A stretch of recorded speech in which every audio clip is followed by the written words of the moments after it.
Алматы облысында сұмдық қылмыс. Жанып кеткен көліктің жүк салғышынан ер адамның мәйіті табылды.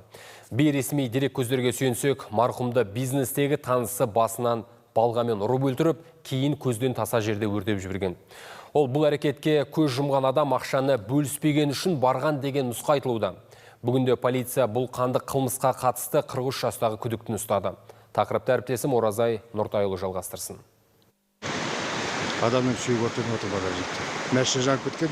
Әлеуметтік желіде тараған бұл адам шошырлық видеоны сол маңнан өтіп бара жатып кездейсоқ көріп қалған куәгер түсірген. Көлік Жандосов ауылының шетіндегі демалыс аймағынан алыс емес жерде тұрған. Мәйіт дәл сол мәшиненің жүк салғышында жатқан екен. Адаммен қоса түгі қалмай өртеніп кеткен көлікті осы өзен жанындағы көзден таса жерден тапқан. Қанды қылмыс орны осы. Машинаны полиция экспертизаға алып кеткен сыңайлы, дегенмен мәйіт табылған орында көліктің осындай қалдықтары қалған екен. Мәйіт пен көлік наурыздың 31-і таңда табылған, ал оған дейін не болғанын көрген білген адам жоқ. Оқиға орнына жақын жерде демалыс аймағы бар, бірақ ол жердің қызметкерлері куәгерлік ететіндей ештеңе естімепті.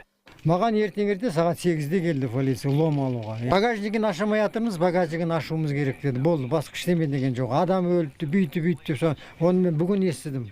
Бейресми дерек көздерге сүйенсек, марқұм мен күдікті бұған дейін бірге кәсіп жүргізіп, жүк тасымалдаумен айналысқан. Екеуі оқиғаның алдында бір үйде жолығыпты, бірақ түскен табысты бөлісу кезінде арада жанжал шыққан. Түбінде бірі екіншісінің басынан балғамен ұрып өлтіріп, ізін жасыру үшін мәйітті көлікке салып тауға қарай алып кеткен. Ал көз жұмған азаматтың туыстары әзірге істің мән-жайын айтудан бас тартты. Қазір енді тергеудің құпиясы бар ғой, өзіңіз білетін шығарсыз.